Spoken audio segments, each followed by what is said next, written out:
Since it came storming onto the scene in the late 90s, Final Fantasy Tactics has often been held up as one of the most prominent measuring sticks for modern fantasy tactics games, cited in inspirations, direct comparisons, and reviews, and even sometimes listed among the best JRPGs of all time. Combine this with the fact that I have found myself crawling through its systems dozens of times over the years since its release, including a full replay of it on the side channel not too long ago, and that makes it an obvious pick for a nostalgia bait review. So today I want to not only answer the question as to how the game stands up against modern experiences, but also delve a little bit into why its story and mechanics are so engaging, as well as address the often ignored origins and history of this iconic title. Now, there is of course another elephant in the room, the remaster, which itself is an odd mix of two different versions of Final Fantasy Tactics, both the original version we'll be covering here, but also the War of the Lions, which is the PSP revision of the title that included additional classes, secrets, and rebalancing. Now, while I don't have access to the remaster as of the writing of this, the press information they have released indicates that the core game will be in line with this classic version in terms of story, classes, etc., but it'll be using the PSP version of the dialogue, which does the somewhat hokey abuse of thee and thous that can make it feel a little bit more stilted story-wise. Combine this with the voice acting and updated graphics, not to mention the ability to play natively on your PC without emulation, and there is actually a decent value prospect here, even if it will undoubtedly come with some odd warts to iron out. Now, since people stumbling on this video might be playing Final Fantasy Tactics for the first time thanks to this remaster, I'm going to arrange this a little bit more deliberately to avoid spoilers, despite the fact that the game is almost 30 years old at this point. This means we take the modern review approach with graphics, audio, mechanics, etc. at the start, and leave the story for the end, with a sufficient spoiler warning before delving deep into it. Now, graphically, considering it's a PS1 game, it would already have been stunning for its day thanks to its intentionally well-designed mix of 2D and 3D graphics. But what really sets it apart is the refusal to cut corners on animation, with not only well-detailed combat animations, but uniquely designed and heavily articulated sprites for cutscenes, some of which you may only see once throughout the entire game. The same effort also goes into the buildings and maps used, and you will almost never see a repeat map unless you're grinding a region, and there's plenty of examples where the story mission on a node has a unique map compared to its random encounter version. Combine this with strong stylistic choices on characters, monsters, and abilities, and it's no wonder that it outshines its actual predecessor, which tried to do this, but to a much smaller degree. Audio-wise, Final Fantasy Tactics falls into a bit more of the standard high-quality Final Fantasy fare from the 90s, with bombastic battle music, crescendos at key emotional moments, and all-around solid combat and menu audio design. I would say the actual sound effects are probably one of the most underrepresented shining points of the game, since they can even make simply throwing a stone at your enemy feel satisfyingly tactile. This is also helped by the raw mechanical design of the combat, that really takes advantage of positioning with knockbacks, falls off of cliffs, corpse placement, nice mixes of area of effect abilities, etc., which is yet another thing it borrows from its predecessor. Though in the case of Final Fantasy Tactics, it's actually toned down a bit here, focused mostly on repositioning, area of effects, and timing various skills, since while you can swing a sword instantly, it can take a few moments to summon a massive world-ending spell onto some poor sod's head, so they might just move out of the way. Combine all this with the massive variety of classes and the ability to mix and match their skills in this original version of the game, much less the expanded options of the PSP version, and you'll find a lot of interesting ways these otherwise seemingly fundamental mechanics can actually be combined into extremely unique challenges and experiences on replays. Now, unlike a lot of other tactics games that have been released since and even before, Final Fantasy Tactics relied on a system more familiar to mid-90s RPG players: speed-based turns rather than team-based turns. This means that an exceptionally fast character like a ninja or a thief could sometimes even see multiple turns before an exceptionally slow character got one, though admittedly that usually only happens with status effects and speed-altering abilities. The more common scenario for people will be seeing a ninja take 6 turns and the same amount of time it takes a slower knight, for example, to take 5. That said, once you learn the mechanics of the game, usually on subsequent playthroughs, there are definitely ways to abuse its stat progression, compatibility, and resistance systems, as well as even its leveling system, which can make it a lot of fun for stat nerds and completionists to break, even though overall the game is easy enough outside of a few difficulty spikes at key story points. The compatibility and resistance systems, though, are actually also a familiar holdover from this game's predecessor. Though I would say that Final Fantasies is a bit more detailed with a full-blown zodiac system for compatibility, paired with bravery for physical skills and faith for magical skills, even allowing you to pull shenanigans like keeping low faith to make you less susceptible to magical influence, or high faith to greatly amplify your magical effects. All of this gets layered even more with the class mechanics, and while not perfectly well balanced,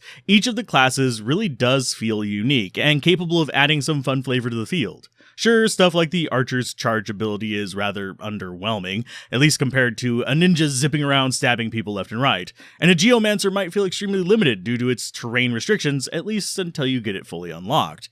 But they almost all have a redeeming ability that makes them worth getting levels into, and even if they didn't, it can often lead to unlocking additional classes that have even more fun abilities. Though this does bring us to one of the first big flaws in the original game: lack of transparency. This is absolutely a game you want to go find a class unlock guide for, so you know what classes to level up to unlock new stuff. Otherwise, you could easily miss out on a quarter of the classes depending on how you play, since many of the later classes, the exceptionally interesting ones at least, will often require mixing and matching tanky classes like the fighter or monk, agile classes like the thief and ninja, and even magic classes like the white and black mages. This is solved a little bit in the remaster, but in the original, no, you have to have a guide, otherwise you're gonna miss stuff. And by not using a guide or something like that, you might not discover classes like the Geomancer until the point when you're not really set up to swap to them. Now, the game does acknowledge this subtly, since there is some limited cross-training in combat. You will get job points from other characters progressing in their class, but if you don't know this mechanic, you might not accidentally stumble on it unless you really like early classes. Now, there is yet another layer to the classes though, and that is unique character classes, given the properly named characters, of course. Some are broken like hell, some are somewhat underwhelming or even way underperforming. One of the former is actually being your starting class Ramza, who, as you proceed through the story, actually has the only truly evolving unique class, gaining new abilities to learn at story milestones, and he is one of the strongest starting classes as well. Now, guest characters can actually have these unique classes as well, and you will likely get tired of them the first half of the game, since they eat up your character slots while being outside of your control, at least beyond the ability for you to have to decide what class they are and what skills they have learned and equipped. If you watch my playthrough, you'll probably notice that I ended up basically intentionally nerfing them so they don't interfere with my plans for a map.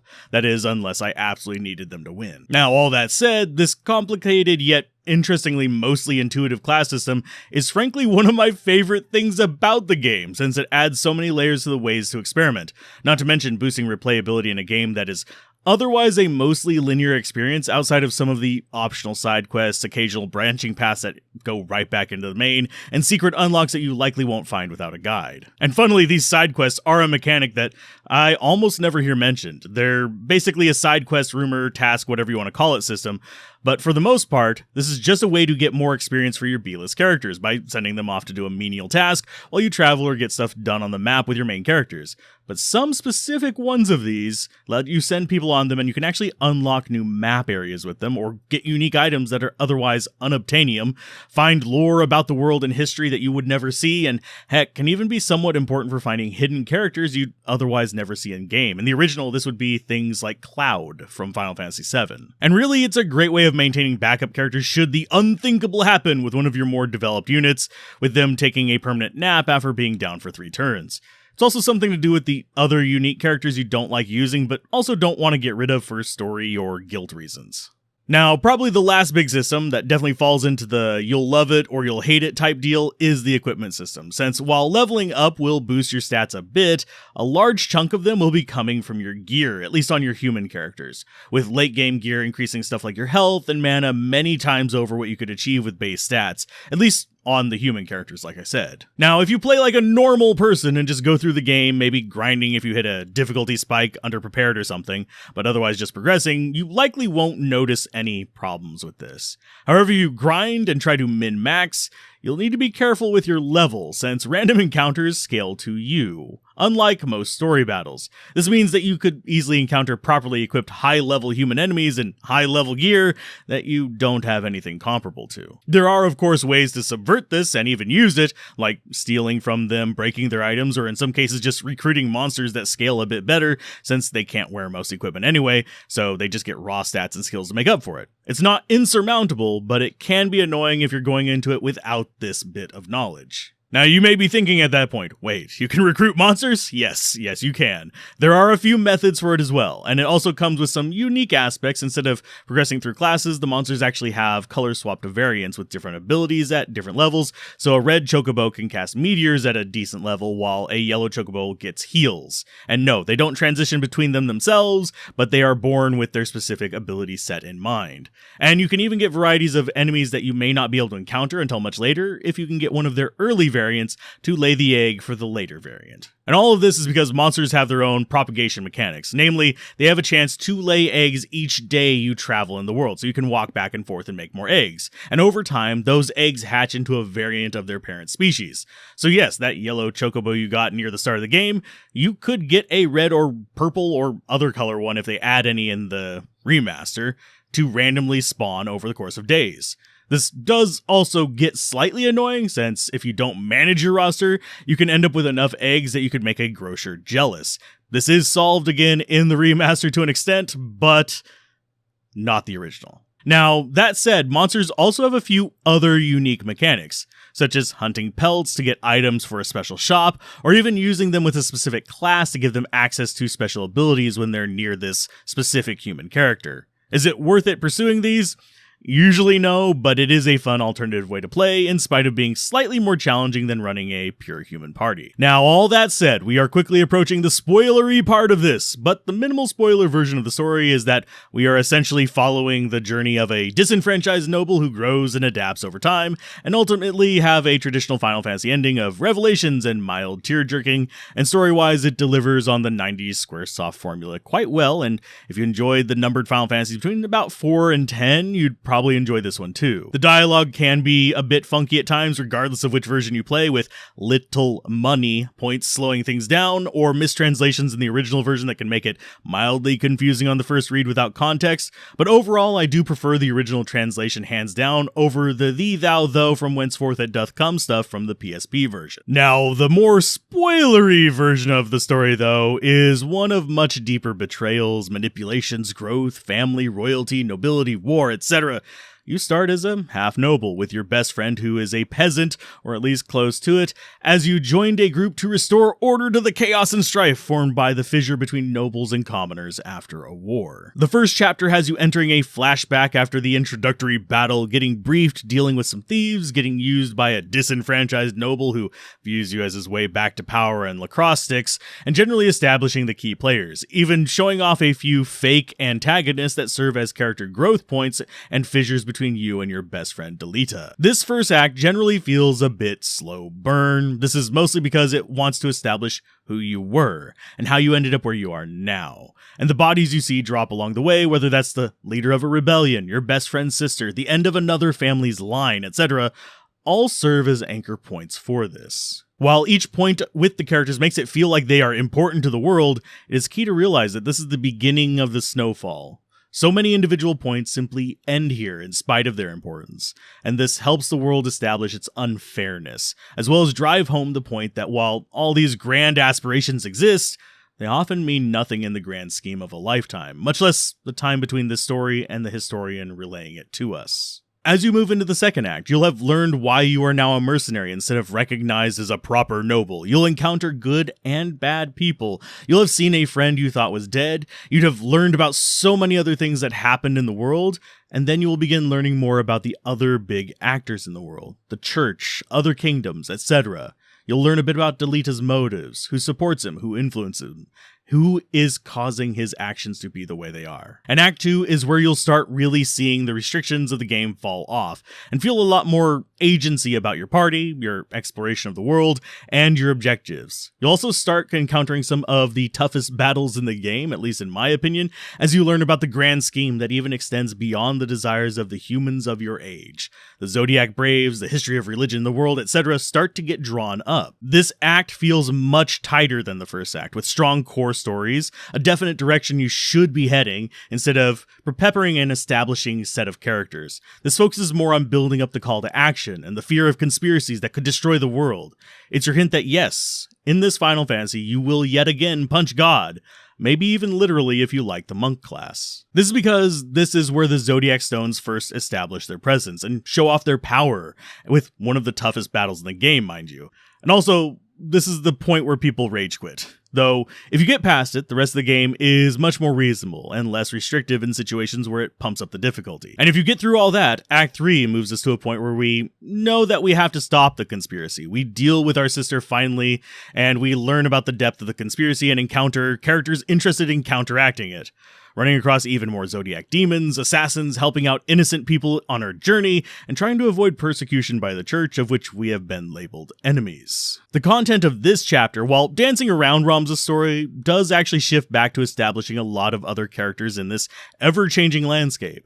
There's a ton of actual power players introduced in the political front, and a lot of more dangerous enemies established, even though now you're pretty free in how you can deal with them, so you're less likely to hit a wall compared to the previous act. The villainy and greed of certain characters starts reaching that true villain stage rather than simply being shades of grey, and you start realizing just how much Ramza, and those that choose to travel with him, are the exceptions to the rule of this world, and it's comprised heavily of predators and victims, with Ramza swimming against that tide frequently. And then finally, you eventually reach Act 4, the culmination of the story, but also one I often find myself spending the most time in, simply because there is so much optional content to do, as well as so many encounters ranging from easy to, I wouldn't say nightmarishly hard, but definitely a bit more difficult. You end up having to fight everyone from your brother to a god, as mentioned before. You'll deal with the death of important story characters, you'll start encountering proper demons as normal enemies, which can be a bit tough, though thankfully they're not humans with busted gear. And by this point, you'll have also gotten your fair share of broken skills, broken items, and figured out what type of raffle stomping you want to engage in. On your first playthrough, these later stages might still be hard due to the sheer amount of challenge present, but they're definitely easier to overcome than the stuff in Act 2 based on what you have available at the time. The big story of this act is literally, like we said earlier, fighting a god or a demon depending on your perspective, and the game pulls an interesting twist, showing why this supposed traitor to the religion, whose story is now buried in some unknown tome deep in the archives, is actually one of the big reasons the world was able to be saved at this time, but also leaves you wondering, did they die? Were they alive afterwards? Ghosts? Humans? And it leaves it up to you to decide whether these were hallucinations, or whether they actually made it out alive. This story arc is much better than I can give it credit to here without going full Josh Strife haze and telling the story down to minutia. But with that flow, it does engage in a lot of storytelling tools that modern RPGs, even those from Square Enix, have forgotten, since it works on establishing that scale rather than shoving it in your face. It gives you waves of villains that build rather than throwing the evil empire at you in the first 5 minutes or waiting until the last minute to drop God on you to stop the planet killer. It's a much more stable flow that lets you get more invested in the characters and the villains. And this is something that a lot of games struggle to do, regardless of genre. And while the story itself may not be a 10 out of 10 in my opinion, the way it is built is among the best out there. So yes, it is absolutely worth playing again if it's been a while, or playing for a first time if you never have nostalgia or not. Now, throughout this, I've mentioned a predecessor but not mentioned its name. And interestingly, it's a predecessor that has gotten a few re-releases from its original Super Famicom release, to its PS1 port for the West, to a PSP remake, and even another remake for PC within the last few years, and I have to say the PC remake for that one is kind of butt compared to its older versions. But that is Tactics Ogre. If you play both Final Fantasy Tactics and the PS1 Tactics Ogre, the similarities will be striking. And while less polished than Final Fantasy Tactics, I would recommend playing both, probably with Tactics first and Ogre second, since unlike the shining gem Final Fantasy Tactics is, Tactics Ogre is the rough-hewn gem and much more interesting in terms of combat mechanics. It's actually got a branching story as well that changes depending on your choices to be good or evil, chaotic or lawful, and has an equally impressive class system, even if it is a bit more clunky. And I think by exploring both, you really could get a much more in-depth appreciation for how this subgenre of the tactics genre really sets itself apart from titles like Fire Emblem, XCOM, and even most modern Final Fantasy Tactic titles that nod to this classic game. And with all this said, if you enjoyed this, do that YouTube stuff, and if you like to see this ad-free, you can check out the Patreon, but most of all, go out there and enjoy some interesting games, both new and old.